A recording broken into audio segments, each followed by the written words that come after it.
नमस्कार दोस्तों, आइए आज हम जाने अयोध्या का इतिहास भारत में पहली बार के द्वारा। मैं अयोध्या हूँ और मैं आपको अपने भगवान राम के अस्तित्व की लड़ाई की कहानी सुनाती हूँ। मंदिर मस्जिद को लेकर जब अयोध्या की धरती लाल हुई तो भगवान को कानूनी मदद पहुँचाने का प्रयास शुरू हुआ। भगवान राम के नाम पर रामलला विराजमान खुद कोर्ट पहुँचे, केस दायर किया, अपनी जन्मभूमि की जमीन पर हक हासिल करने की कानूनी लड़ाई। लेकिन क्या आपको पता है कि राम के नाम पर कानूनी लड़ाई कब शुरू हुई थी? स्वतंत्र भारत में 1950 में, लेकिन इससे 65 साल पहले 1885 में फैजाबाद कोर्ट में एक और केस दायर हुआ था। आज हम राम के नाम पर दर्ज हुए इन केसों के बारे में जानेंगे। ब्रिटिश सरकार ने विवाद का हल निकालने की कोशिश की। राम जन्मभूमि विवाद को शांत करने के लिए मस्जिद के सामने एक दीवार बना दी गई। परिसर के भीतरी हिस्से में मुसलमानों और बाहरी हिस्से में हिंदुओं को प्रार्थना करने की अनुमति दी गई।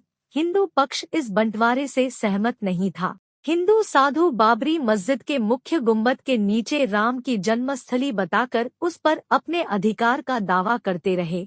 हिंदू साधु महंत रघुवर दास ने इस विवाद का कानूनी हल निकालने की कोशिश शुरू की। वे फैजाबाद कोर्ट पहुंचे, बाबरी मस्जिद पर हिंदुओं के अधिकार का दावा किया। थानेदार शीतल दुबे ने अपनी रिपोर्ट दी। इसमें लिखा गया कि विवादित परिसर में चबूतरा बना हुआ है। यह पहला कानूनी दस्तावेज है जिसमें बाबरी परिसर के भीतर प्रभु रामलला के प्रतीक होने के प्रमाण मिलते हैं। अंग्रेजी सरकार ने इस रिपोर्ट के आधार पर विवादित भाग को दो भागों में बांट दिया। विवादित भूमि के आंतरिक परिसर में मुस्लिमों और बाहरी परिसर में हिंदुओं को इबादत का अधिकार दिया गया। इसके बाद 1949 में रामलला बाबरी मस्जिद के मुख्य गुंबद के नीचे प्रकट हो गए। डीएम के सुझाव पर रामलला को सिंखचों में कैद कर दिया। रामलला अपने जन्मस्थान तक तो पहुंच चुके थे, लेकिन बेड़ियों में कैद थे, सामान्य भक्त की पहुंच से दूर। आजाद देश में पहली बार मेरे राम एक बार फिर कोर्ट पहुंचे। रामलला विराजमान की ओर से 16 जनवरी 1950 को गोपाल सिंह विशारद ने सिविल जज फैजाबाद कोर्ट में अपील दायर की। याचिका में भगवान राम की पूजा की इजाजत मांगी गई। करीब 11 माह बाद 5 दिसंबर 1950 को महंत रामचंद्र दास ने मस्जिद में हिंदुओं की ओर से पूजा जारी रखने की याचिका दायर की। अप्रैल 1984 को दिल्ली में संत महात्माओं और हिंदू नेताओं ने अयोध्या के श्रीराम जन्मभूमि स्थल की मुक्ति और ताला खुलवाने के लिए आंदोलन चलाने का निर्णय लिया। साल 1986 में राजीव गांधी सरकार के आदेश पर बाबरी मस्जिद के अंदर का गेट खोला गया। तब हिंदू पक्ष को यहां पूजा और दर्शन की अनुमति भी दे दी गई। 6 दिसंबर 1992 का वो दिन जब बाबरी मस्जिद को गिराया गया था। अप्रैल 2002 में अयोध्या टाइटल डिस्प्यूट शुरू हुआ और इलाहाबाद हाई कोर्ट की लखनऊ बेंच में हियरिंग शुरू हुई।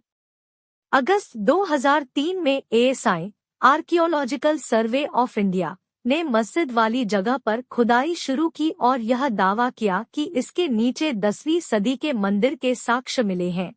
साल 2009 में अपने गठन के 17 सालों बाद लिब्राहन कमीशन ने रिपोर्ट सबमिट की। हालांकि इस रिपोर्ट में क्या था वह सामने नहीं आया। चीफ जस्टिस गोगोई ने साल 2019 में 5 जजों की बेंच बनाई और पुराने फैसले को खारिज कर दिया। 8 मार्च 2019 को 2 दिन की सुनवाई के बाद जमीनी विवाद को आपसी सहमति से सुलझाने की बात एक बार फिर से कही गई। नवंबर 2019 आते आते सुप्रीम कोर्ट ने हिंदू पक्ष के हित में फैसला सुनाया और राम मंदिर को एक ट्रस्ट के जरिए बनवाने का आदेश दिया।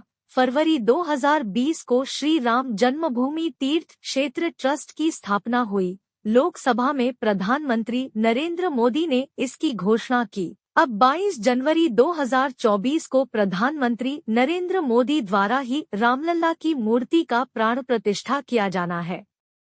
इस स्टोरी में किसी भी तरह का धार्मिक या राजनीतिक ओपिनियन नहीं दिया गया है।